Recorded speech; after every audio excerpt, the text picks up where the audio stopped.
It's quite the accomplishment whenever a player is able to win a ranking event, especially nowadays when competition is higher than ever before, which makes it more impressive when players are successful in capturing multiple ranking titles within the season. However, there are a handful of elite individuals that prospered in their respective seasons to break barriers and secure 5 ranking titles in a single season, and we're going to throw back to one of them. These individuals include Stephen Hendry in 1990-91, Mark Selby in 2016-17, Ronnie O'Sullivan in 2017-18, and most recently Judd Trump in 2019-20. On this occasion though, we're going to look at the second person to achieve this feat back in 2013-14. Enter the Dragon, Ding Junhui. Prior to this season, Ding had a rocky couple of years, but he wasn't in a complete drought. Despite winning the Welsh Open in 2012, most of Ding's performances during the rest of that season resulted in early exits. Things got slightly better in 2012-13 as he won the PTC and reached a couple more quarters and semi-finals, but we were all still wondering when Ding would really hit his stride.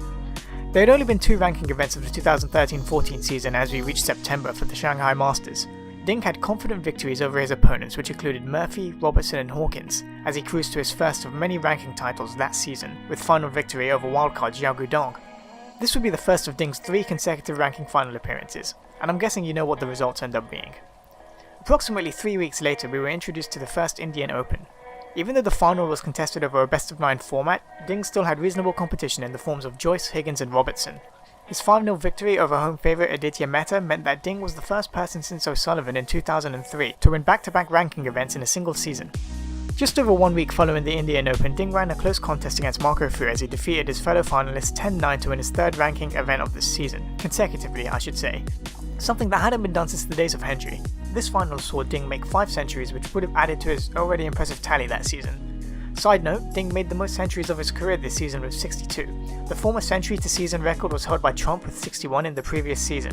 If Robertson didn't perform the way he did in 2013-14, then Ding would have been the record holder for at least a little while. Unfortunately, Ding wasn't able to keep the streak going as he exited the UK Championship at the 4th round. If he didn't win anything for the rest of the season, you could still comfortably say that Ding had a terrific campaign. However, he did win a further 2 ranking events, the German Masters in February and the China Open in April, with victories over Trump and Robertson. Obviously many can say what they want regarding the number of events that modern players have to deal with, but the fact is Ding achieved something that hadn't been done since Hendry in the early 1990s. In fact, he was at a chance of even overtaking this record by reaching the final of the Welsh Open that season as well, but his opponent was O'Sullivan, and I'm sure many of you know O'Sullivan's form in the 2014 Welsh Open. Long story short, it was incredible. With this season's performance, Ding propelled his ranking tally into the double digits from 6 to 11, overtaking the likes of John Parrott, Peter Ebdon and Jimmy White. Not only that, but also Robertson, Trump and Selby that year, where only the class of 92 as well as Hendry and Davis stood ahead of him. Ding also saw his ranking improve from 10th to 2nd with his stellar performance only held off by a dominant Selby in the middle of his 7-year run at the top of the rankings. Given Ding's consistency in the years that followed, there's nothing that can be taken away from this monumental achievement. Yes, a few others have reached this mountain since, however Ding did this when only one other person had before him, which was over 20 years beforehand.